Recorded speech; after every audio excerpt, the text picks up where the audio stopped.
Thanks so much for joining us today on this webinar. We did this topic a few months ago at our Leadership Summit, and we got a lot of very positive comments from people that they found this personally helpful through them. So we wanted to do this in a webinar format so more people could take advantage of it. All right. In your organization, there's a meeting. You're not invited, but your manager is. At the meeting, a senior leader gets up and says, "We've had a bad quarter. We didn't meet our targets. This is terrible, but we need to downsize. We need to right size." Whatever he says, the point is there's going to be some people that are laid off. And the question is, how do you keep your name off that list? Well, I hope that the information we share with you today will help you think about that event and keep your name off the list. We've got some interesting data to share with you, but as we begin the process, I'd like to do a poll and ask the question, how many downsizings, right-sizings, layoffs have you personally experienced? None, one, two or more. And you can see on the right side of your screen, there's a little place for you to log in and tell us, is this a common thing for you? Have you had this experience before? Or have you never had this experience? And we should say, we should have asked the question, I don't think I'll ever have that experience, because if you said that, you're going to be wrong. Well, the ratings are coming in here, and I can see that the majority of people have had this experience. I'd also thought about asking a poll, do you think it's going to be more common or less common in the future? And I think it's going to be more common. I think that the marketplace changes quickly, and so things happen quickly, and these things can occur. Well, we had an organization that experienced a major downsizing. And after the downsizing, the organization decided to collect some data on the experience that people went through. They asked for individual managers who were, quote, in the meeting to comment about manager or people, leaders that were let go, and the reasons why they were let go. The results from that survey were combined with 360 assessment ratings that we'd done on most of the managers, high potential or potential ratings, performance and potential, a 9-box placement rating. We had employee survey results, and we had personality test assessments. And we looked at that data, and what we were trying to look for was trends, and the organization was really interested in trying to understand what happened and how they could prepare better in the future and how people could prepare in the future. And I'd like to say, just in starting, that the organization that this occurred to is really an organization that does some of the best practices in leadership and organizational development. And so the study was part of that process. So what I want to do is start by asking the question, have you ever been back to an organization that had a downsizing or a right-sizing?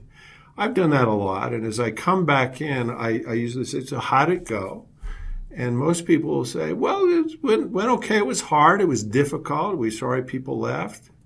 And I said, well, what happened? And a lot of times I'll hear people say, well, we took out the fat, or there were some people that they needed to transition. It's interesting when bad things happen to good people. Most of us have something we call a just world hypothesis. Melvin Lerner, he came across the tendency of observers to blame victims for their suffering. And this is a common thing.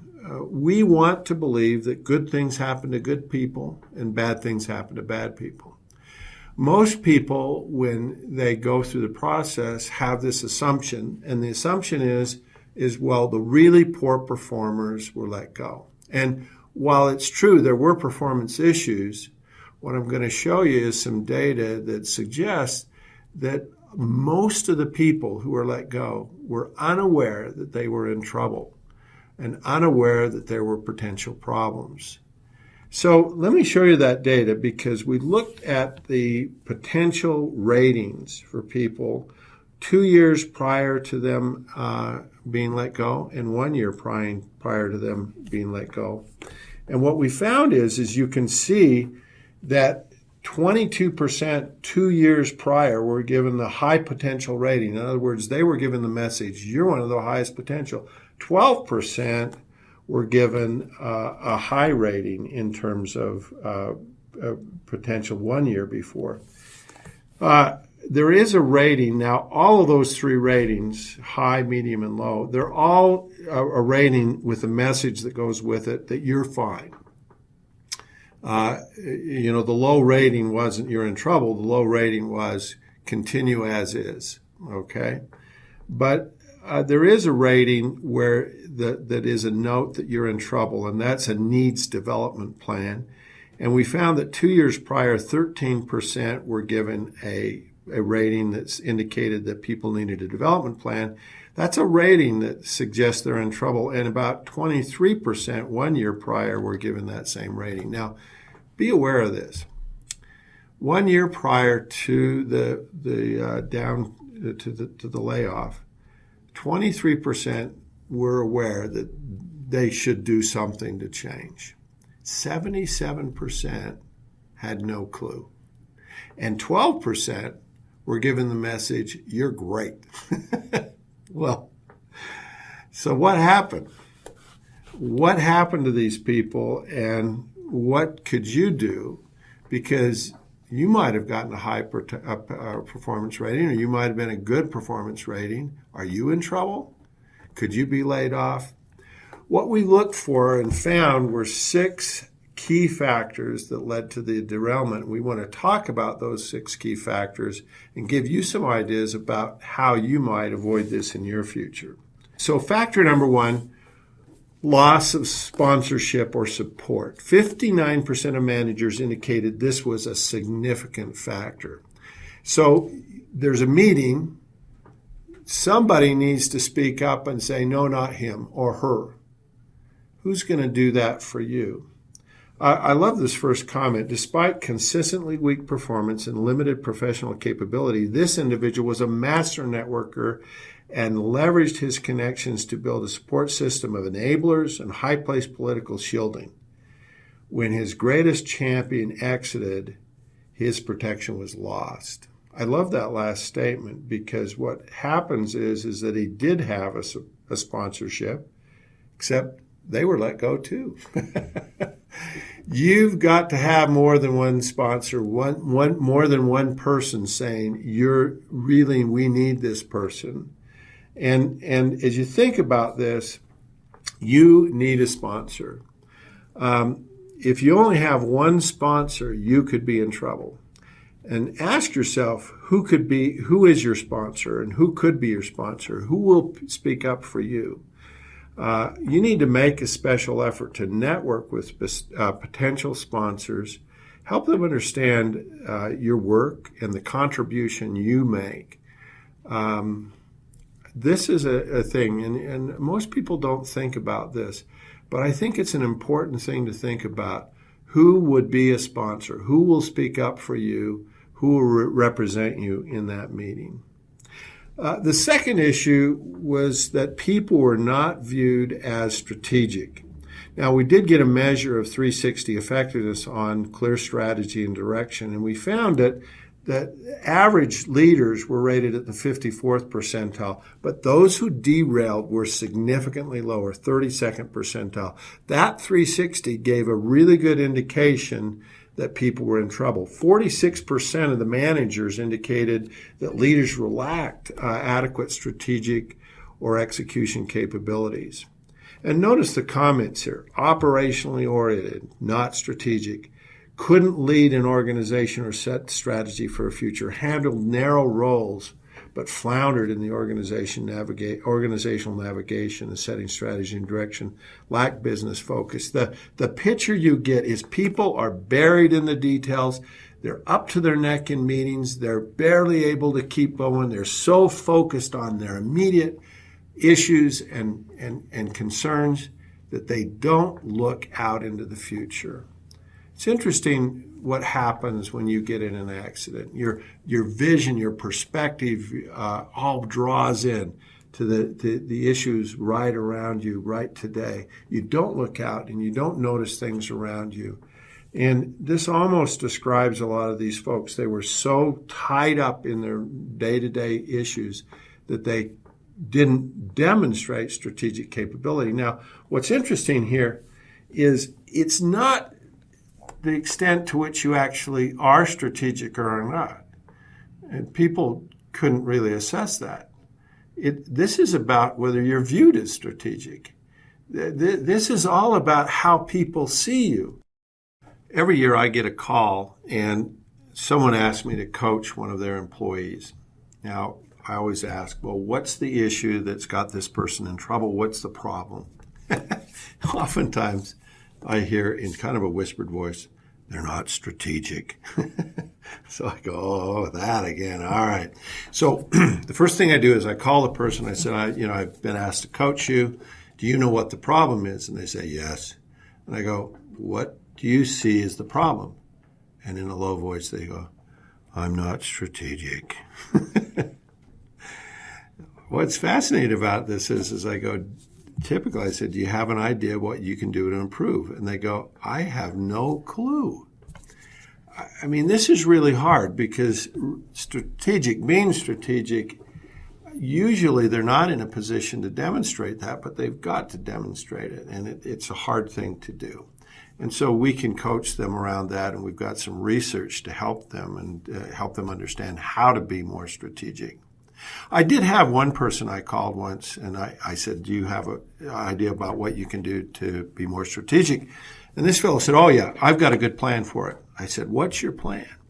He said, well, the first thing I'm going to do is go out and buy a bunch of books on strategy and put them on my bookshelf. Really? Yeah. Are you going to read them? Not necessarily. I'll put them on the shelf. Is there something else in your plan? He says, yes, I'm going to go to meetings and accuse other people of not being strategic. That'll work. Well, he had an interesting plan. Maybe that works, maybe not. I'd strongly encourage you to actually read the books. But at least he had something to do and a way to show people, are you strategic? And that's the big issue with strategy. You need to not be strategic in your head. You need to be strategic in your actions and in how you demonstrate that behavior to others. This week, my daughter came to visit us, and I guess she was bored one afternoon or evening, and she organized our pantry. Now, we had an organization schema for our pantry. We'd put stuff in one place, and then when we take it out, we'd put it back in the same places we took it out of. But there was no really rationale for why something should go in one place or another.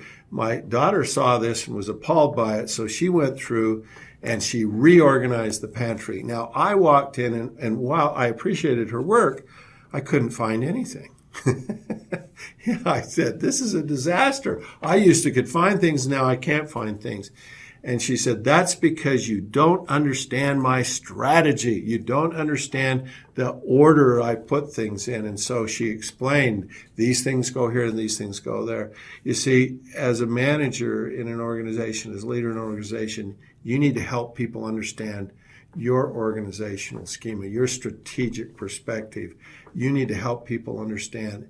But also, you need to pull your head out of the day-to-day and look to the future. The third issue that got people in trouble was ethics and integrity. You can see here that the 360 data was an early warning of this. Average leaders, 52nd percentile. Derailed leaders, 34th percentile. So they got that rating on their 360. And again, read the issues. Poor judgment regarding use of company funds, fictitious invoices, lack of compliance, terminated for an inappropriate relationship. These were all across the board. But what happens when you have questionable ethics? boy, there's an easy decision. And all of the things come off the table. Your technical expertise, your strategic perspective, the contribution that you made in the past. If you violate ethics, the decision's easy and you end up being let go. And a lot of people push boundaries. They don't exactly follow procedures. They like to test those areas and they walk on the edge a lot. Be careful, because if you're there, you need to understand the difference between taking a risk and ethical violations. And that's important. So, are you doing something that's on the border? If you are, that could be a problem. Issue number 4, failure to consistently deliver results. Again, 360 ratings signal this, 53rd percentile compared to the 37th percentile. As you read through some of the comments, missed deadlines, loss of effectiveness over time, struggling to take ideas into compelling action, always viewed as someone that didn't work very hard, failure to consistently achieve short and long-term commitments. That picture I get when I hear this is of somebody that's just drifting. They're floating down the lazy river. They're enjoying life. They're sort of sliding into home base, but they're not really working hard. And you've got to ask yourself the question, there's a difference here between activity level and results. Because we're all busy. We're all overwhelmed. We're all got 100 emails to read and all this other stuff. That's activity. But results is, have I delivered on my commitments? Have I increased profitability or drove things up or come in on our budget? And you have to show that. The question that people are going to ask is, if somebody else were sitting in that same desk, at that same chair, would they deliver more? And when the answer to that is yes, you're in trouble. The next issue that came out, and this is not a surprise to you, is interpersonal skills or cultural fit. Again, 360 data really predicted this with relationship and people building skills. You can see that other leaders were at the 53rd percentile, derailed leaders 37th. As you read through the comments here, technically strong but weaker than peers in other functions and leadership influence and managing change. Collateral damage occurred. Always been viewed as a difficult person to work with. Brilliant knowledge, technically, but unable to manage impulsive behaviors. Leadership behavior was inappropriate, created a hostile work environment for women in the team. Anger issues, temperamental. Well, I think as you think about these leaders, we put up with those behaviors for a while. We let people behave in inappropriate ways, but at some point when there was this downsizing, these things came out and became really fatal to their future. These interpersonal skills got people in trouble. We did an interesting study in our Harvard blog around what would really drives employee engagement and commitment. And we looked at 2 leader behaviors. We looked at enhancing behaviors and driving behaviors. Now, enhancing behaviors are things like staying in touch with issues and concerns, being trusted, acting as a role model, giving honest feedback in a helpful way, being concerned about developing others. Those are enhancers. Now, drivers, what do? Establishes high standards of excellence, getting people to stretch, keeping people focused on high priorities, delivering everything possible, continually improving. You see the difference. Now, the interesting question here was, which one of those behaviors would do the most to create high engagement, satisfaction, employees that loved their job? So we looked at the percentage of employees who were at the 90th percentile. And first of all, we looked for employees where enhancing was a strength and where driving was not a strength. And for most people, when I ask them their question, which one of these is going to drive the engagement up, they said, boy, the enhancers are going to have a whole lot higher level of this. And when we looked at the data, we found only 7% of the high engaged people had bosses like that, only 7%. And so then we looked at the drivers, and people said, well, this will probably be lower. Well, turns out it's higher. It's 9%, right? But as you think about that, both are pretty pathetic. And so wonder if you're good at both of these, if you are good at enhancing and driving.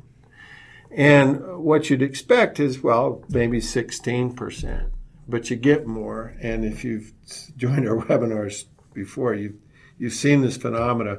But we're measuring engagement here, and the percentage that it increased was 68%. Now, a lot of times people ask the question, is it better to be an enhancer or a driver? And my answer is always yes. Well, it's better to be an enhancing driver. Don't choose sides. This isn't an if, this, or this is an and. And this really ought to be an and. Leaders need to do both. Driving behaviors, getting the job done, making things happen, that made people feel good about their job. It made them feel successful. But enhancing behaviors made people feel valued and trusted. One of the problems that people have is they choose one or the other of these. They say, oh, I'm a driver, I'm not an enhancer, so they don't work on it. Now, notice that people could be really good at one and not so good at another. We looked at the 75th percentile, so you can be at the 90th percentile on driving, the 75th percentile on enhancing, and you still get that powerful combination effect when you do both. So those interpersonal skills are critical. If you lack some interpersonal skills, if you are creating some of that damage, dead bodies left behind kind of a thing, it could catch up with you. This could be a fatal flaw. The last thing that we found that really caused a lot of problems for people that got terminated was resistance to change, both organizational and personal. We had a question in our 360 survey, asks for and responds to feedback. And as you can see, other leaders came at the 52nd percentile, derailed leaders 41st. Again, a signal was sent, and 32% of those that were derailed were seen as unable to adapt to a new situation. Because things changed and they didn't change, unwilling to change. They lacked learning over time, resisted feedback, and she was unable to approach issues from a strategic perspective and did not display the urgency. One of the things that happens in this data here is people got promoted. And the reason they got promoted was they did a really good job in their current job. But they were promoted to do a different job. And what got them there wouldn't help them to be successful with the new job. And as Marshall Goldsmith says, it's not going to get them there. So what they needed to do was change, and they resisted change. They got that new promotion, and they thought, gee, I'm God's gift to the world. People love me. People clap when I come in the room. Guess what? They were wrong. Now, we did some research, and this is with our global database, and we looked at people in positions here, and we looked at your willingness to ask for feedback. And we looked for supervisors, middle manager, senior manager, and top management. And again, the higher score, the better you are at it. So we found that supervisors were actually pretty good. They were about at the 64th percentile in general, and middle managers about the 54th.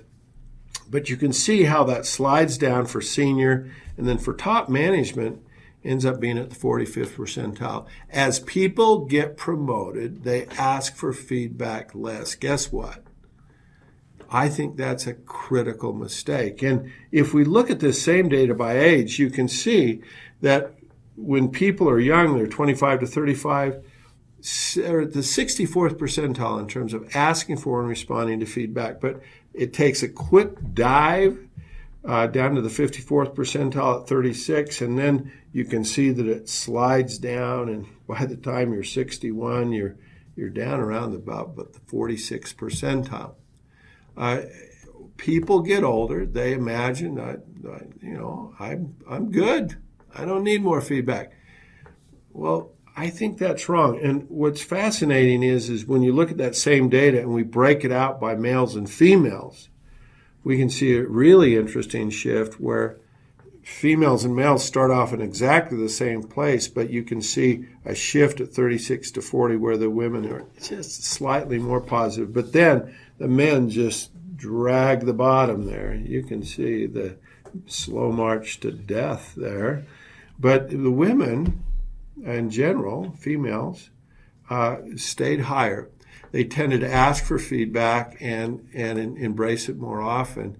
And in our analysis, when we looked at the effectiveness of men versus women, we found that in general, women were more effective on 12 of 16 competencies. That's a scary thing. Men, we probably might want to ask for more feedback. Well, the point here is that when people didn't ask for feedback, they didn't change. And that lack of change, that lack of willingness to change got them in trouble. As we look at the relationship between a willingness to ask for feedback and overall leadership effectiveness, you can see the data there. That's from 16,000 leaders. And it's absolutely clear that those are the best at asking for and responding to feedback end up being rated as more effective leaders. They're about at the 90th percentile, and versus those that don't tend to ask for and respond to feedback, they're at the 10th percentile. There's an incredibly strong correlation. So when you get promoted, don't rest on your laurels. Start saying, what can I do? You got promoted because people thought you could do something different, not because you can do the same thing you did before. Well, it'd be interesting for us to check in with you in another poll here. We've got the 6 reasons, the factors, the most common factors why people got laid off. And what I'd like you to do is weigh in on which of these 6 do you think is most common in your organization for leaders to get stuck in, that they're not viewing this. Is it lack of sponsorship, not viewed as strategic, ethics and integrity, failure to consistently deliver results, interpersonal skills, resistance to change? You can mark on the right side of the page here which one do you think is the most. The votes are coming in. Boy, the easy, I think it's true. I think if people were poor on ethics, they'd probably be fired already. So that one's not getting many votes. Lack of support, well, we don't really know on that one. The others are, it's fairly even. I think the interpersonal skills are getting a little bit more. Resistance to change that's coming up. Well, it's interesting. All those 4, 2, 4, 5, and 6, they're all getting about the same number of votes. And they seem to be very relevant issues. Again, the ethics and integrity, it's just when it occurs, it's the logic. And again, the sponsorship is a critical issue for you to think about personally. I want to show you the early indication. I mentioned to you that 73% of the people didn't have a clue that they were in trouble. Well, they actually did. All those people had received 360 feedback before the downsizing. And that 360 feedback, as you can see here, the scores. Now, the one group where you see there's not a lot of difference is the self-ratings. The people themselves didn't view themselves as in trouble. But you can see direct reports, there's a significant difference. Peers, a significant difference, even a larger difference. But manager, there's a huge difference there, 54th to the 29th percentile. If you get 360 results and you see that profile that your own rating's higher and the ratings from others tend to be lower, and kind of the pivot point here is that boss rating. When you see your boss rating being kind of significantly different, that's a cue for you to let you know that there's trouble. Now, I would say here that not all 360s predict this. We found that by using the right items and again, our research approach to finding the differentiating items, that we can predict these kinds of things. That really that 360 data is an early indicator that there's trouble in your future. And if you haven't done one of those lately, we strongly encourage you to do one because it'll give you a sense about where you sit. One of the things that we found about the 360 is, and when you think about the issue of not being laid off or not being let go, what's going to keep you from doing that, or what's going to cause that to happen? Well, the thing that could keep you from doing that is that you're really good at something, that you have a profound strength. And there's a difference between being okay at something, good at something, and great at something. Well, we have a technology to teach people how to move from good to great. But one of the interesting things we found in our study was that we found that the leaders who were derailed, 75% of them had no strengths, no profound strengths, versus 58% for the leaders who didn't derail. And then on fatal flaws, it's interesting because you can see that 50% of the leaders who derailed had a fatal flaw, 50%, half of them. We think it was that fatal flaw that got him in trouble, or that lack of strengths. Now, we did an interesting analysis where we looked at people who had both profound strengths and fatal flaws. And what we found is this is usually a very small percentage. You can see in our overall population of leaders here, it's only 6%. But the leaders who derailed, it was 13%. And this is where those interesting, that paradox comes with the leaders that were given a high rating. You've got great potential, but they were let go. They did have an outstanding strength. They were great technically, or they always delivered the results. But it was that fatal flaw, some of those interpersonal skills, or that lack of strategic perspective, or that ethical issue. That was the flaw that got them into trouble. So, these as you think about it, this combination, if you have a fatal flaw, what we find from our data is the track record on people improving those is excellent. We see a 30 percentile point improvement in a year. Well, what's the conclusions? Number one, everybody ought to be a little bit paranoid. Andy Grove, the CEO of Intel, wrote a book several years ago called Only the Paranoid Survive. And I guess I'm encouraging a little bit of paranoia. I remember when we used to play kick the can, we'd always set up a safe zone. It's a pole that you could stand by, and if you were touching the pole, you couldn't get caught. Let me tell you, in organization, there's no safe pole. There's no place where you can stand and not get caught. And one of the things that happens is that you need to be a little bit paranoid. And when you look at your 360 data, you ought to ask yourself the question, are there some early warning sign that I'm in trouble? The second issue is about promotions. When people get promoted, they imagine, I am in great shape. People promoted me. I'm doing great. And they tend to sort of sit back and they think, gosh, I can skate from here out and I'm doing well. And this is just such a validation of what a wonderful person I am. When you get promoted, you know what you ought to say to yourself? I'm in trouble. I could be in deep doo-doo because I got promoted because of one set of skills and I need to do something different. And the lack of ability to adjust to that new situation, the lack of ability to take on those new skills and really learn that job differently, that's going to get you in trouble. Promotions are really opportunities for you to get fired. And so you need to perform differently. You need to be aware of that. The third issue here is openness to feedback and willingness to change are keys to continued success. I asked somebody recently, have you had a 360 result or 360 feedback recently? And he says, yeah, I got one 7 years ago. I said, has anything changed in the last 7 years? Like the results of the organization, your direct reports, your job responsibilities? Oh, yeah, that's all changed. Guess what? You need a new 360. You need to get regular feedback about where you are. And we feel like we've got one of the best 360 assessments in the market that will give you precise results, and it predicts getting laid off. Again, leaders need to continue to get feedback, to move from good to great.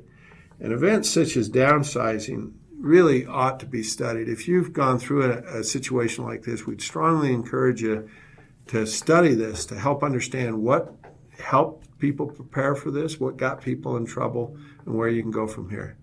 Well, I've enjoyed sharing these things with you. I hope it gave you some ideas about, maybe at a personal level, what you could do to prepare and not get your name on that list.